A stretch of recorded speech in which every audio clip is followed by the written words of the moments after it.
Perched on a hill, a silent, brooding presence overlooking the city of Exeter, stands a Victorian fortress. This is Her Majesty's Prison Exeter.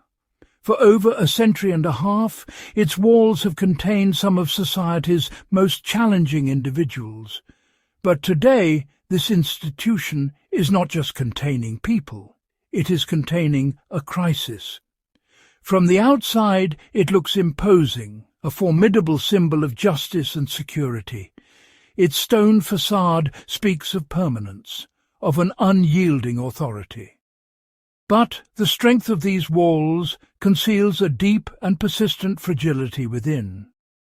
Inside, a very different story unfolds. It is a story that has been told for years, in report after report, by inspectors who have walked these same landings. It is a story of decay, of danger, and of systemic failure. HMP Exeter has faced years of sustained and severe criticism, becoming a byword for the deep-seated problems afflicting Britain's prison estate. Opened in 1850, the prison was built for a different era, designed to house a different kind of prisoner under a different penal philosophy. It was conceived in the age of the silent system, where isolation and reflection were the tools of reform. The architecture itself was meant to be part of the punishment. But its Victorian design, once considered state-of-the-art, now creates a cascade of serious, almost insurmountable challenges.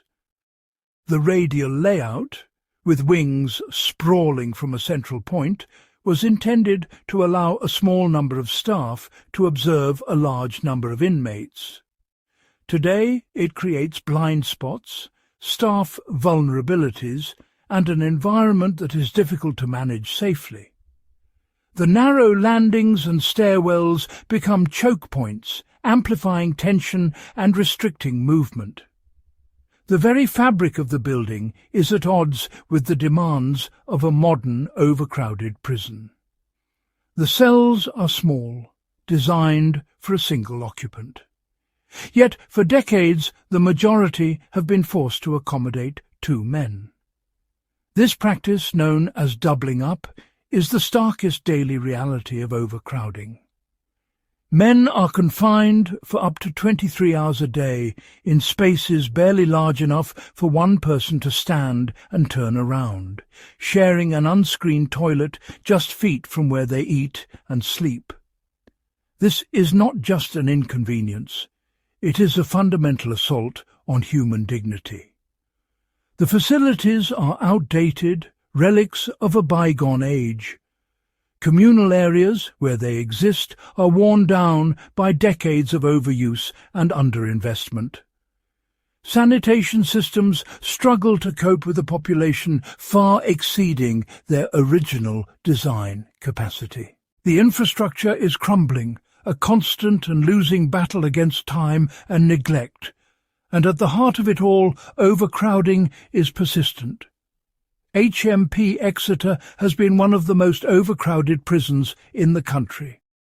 When a prison holds more people than it was built for, every single system is placed under intolerable strain. It means less time out of cells, less access to education, less access to work, and more competition for every basic service, from a hot shower to a phone call home.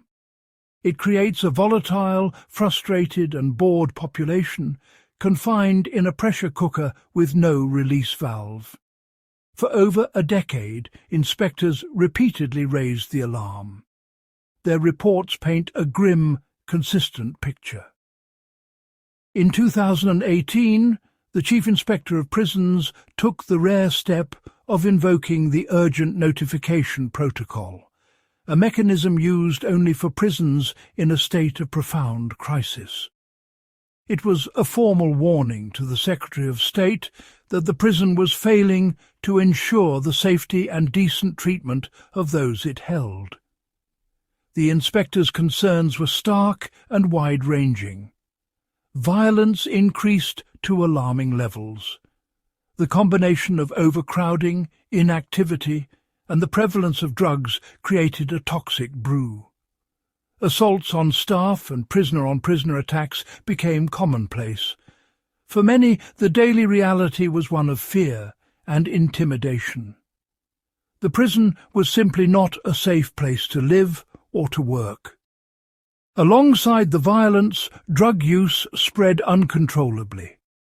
New psychoactive substances, particularly spice, flooded the wings. These unpredictable and dangerous drugs fueled debt, bullying, and serious health emergencies, placing yet more strain on staff and healthcare services. The prison's ageing infrastructure, with its many crevices and poor sightlines, made it incredibly difficult to stem the flow of contraband. Compounding every other problem, chronic staff shortages affected safety. The prison struggled to recruit and, crucially, to retain officers. Experienced staff left, worn down by the stressful and dangerous conditions, taking their vital knowledge with them. They were replaced by new recruits who were often inexperienced and ill-equipped to manage such a complex environment. This lack of consistent, experienced staffing undermined relationships with prisoners, eroded control, and left the wings feeling dangerously unstable. In this environment of chaos and neglect, basic living conditions deteriorated to a shocking degree. The cumulative effect of overcrowding and staff shortages meant that the fundamental requirements of a decent and humane environment were simply not being met. Inspection reports described cells that were not just small, but dirty, dilapidated, and vermin-infested. Many were poorly ventilated, with broken furniture and blocked toilets. The conditions were described by inspectors as squalid, a word not used lightly in official assessments. Poor sanitation was a pervasive issue. With toilets often located in the main body of the cell without proper screening, prisoners were forced to eat, sleep, and live in what was effectively an open sewer. The lack of privacy and hygiene was a constant source of degradation.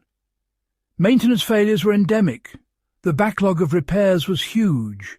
Broken observation panels on cell doors, which are vital for checking on vulnerable prisoners, were left unrepaired for months. Leaks went unfixed, broken windows were boarded up. The entire building felt like it was in a state of managed decline. This systemic breakdown meant there was severely limited access to basic services. Prisoners struggled to get clean clothes, bedding, or even basic toiletries.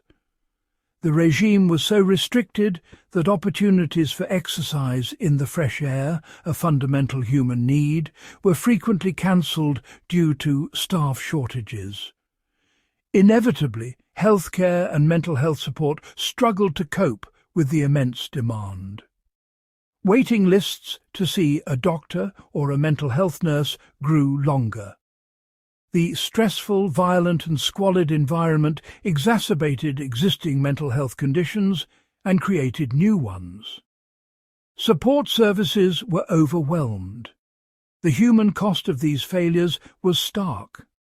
Self-harm incidents increased dramatically, reaching record levels.